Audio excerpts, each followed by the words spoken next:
akan jadi seperti ancaman ataupun Oh enggak, kita tidak pernah melihat yang namanya sebagai ancaman ya. Ya melihat ada kompetitor, tapi juga mitra di dalam berdemokrasi, termasuk dalam pilkada.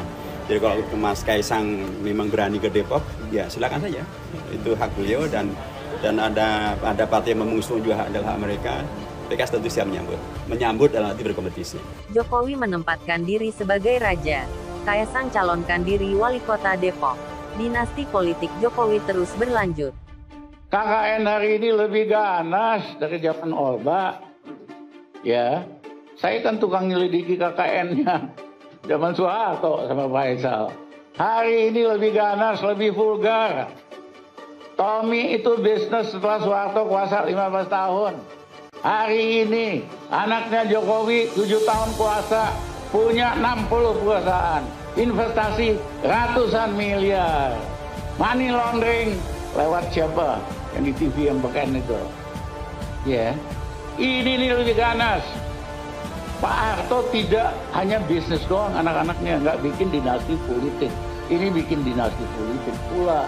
Pencalonan Kaisang gitu ya sebagai calon wali kota Depok, meskipun ini memungkinkan ya, kalau kita lihat kan waktu Pak Jokowi dicalonkan menjadi gubernur kan juga sama gitu ya. Dia dari Solo pindah ke Jakarta. DKI Jakarta.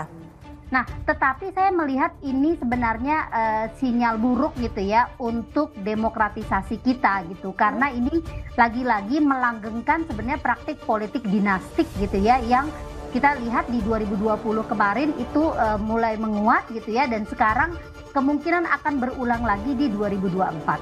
Jadi ketika dia 2 periode selesai, dia bukan selesai juga political interest-nya, tapi malah banyak hal yang barangkali kemudian menjadi beban dia. Karena itu dia ingin memastikan 2024 itu tidak diisi oleh orang yang menjadi antitesis dirinya atau bahkan barangkali bisa membahayakan dirinya. Berikutnya jangan lupa political dynasty, ya, dinasti politik yang mereka bangun, yang Jokowi bangun, yaitu Bobi Nasution. Kemudian diperkirakan nanti dia minimal menjadi wakil gubernur atau bahkan gubernur Sumatera Utara dalam pemilihan berikutnya. Lalu kemudian Gibran Rakabuming itu akan lompat ke DKI 1 atau setidak-tidaknya Jawa Tengah 1, kemudian nanti Kaisang Pangarep akan masuk Solo.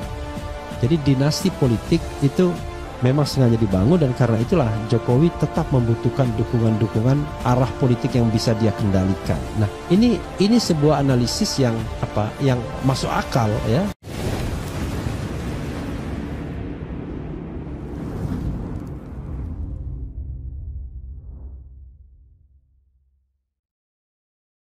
Jokowi menempatkan diri sebagai raja, bukan presiden.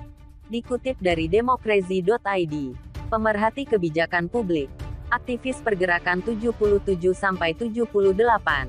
Sekjen FKP 2B. Negara yang berbentuk kerajaan memang sang raja harus mempersiapkan dan memilih seorang pangeran untuk dimahkotahi.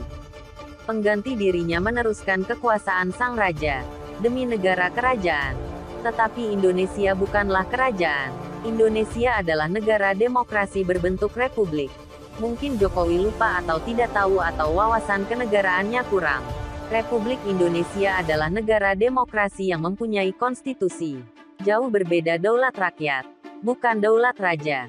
Menentukan dan memilih pengganti presiden adalah rakyat. Artinya dengan kelupaan, ketidaktahuan atau tidak punya wawasan Jokowi menempatkan dirinya sebagai raja. Jelas ini melanggar etika negara demokrasi. Melalui tindakan Jokowi sebagai presiden sekaligus kepala negara, ikut cawe-cawe berpihak bahkan secara langsung ikut aktif menjadi tim ses memenangkan pilihannya dengan alasan demi negara. Jokowi bukanlah raja. Artinya sangat tidak tepat sikapnya, berbahaya bagi tegaknya demokrasi serta keberlanjutan pemilu. Dengan sikap seperti itu pemilu pasti tidak akan terselenggara secara jurdil, jujur dan adil.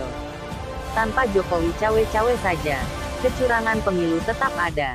Akan tetapi jika Jokowi mengabaikan etika, dirinya sebagai presiden tetap ngotot merangkap sebagai ketua tim ses salah satu capres. Kekuasaan presiden yang berpihak tidak netral, akan menyebabkan kecurangan secara sistemik, masif, dan terstruktur. Mengapa? Sebab secara langsung atau tidak langsung semua kementerian, badan, termasuk semua infrastruktur yang berada di bawah presiden, seperti lembaga keuangan dan perusahaan BUMN termasuk militer dan BIN. Mau tidak mau, diperintah ataupun tidak, harus menuruti kemauan sang presiden. Jika demikian, jelas percuma diadakan pemilu dengan biaya yang sangat besar.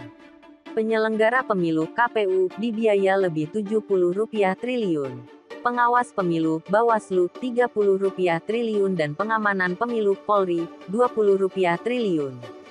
Dipastikan ketiga lembaga tersebut akan berada di bawah kendali presiden. Hasilnya sudah ditentukan sebelumnya untuk dimenangkan. Maklum, perintah presiden.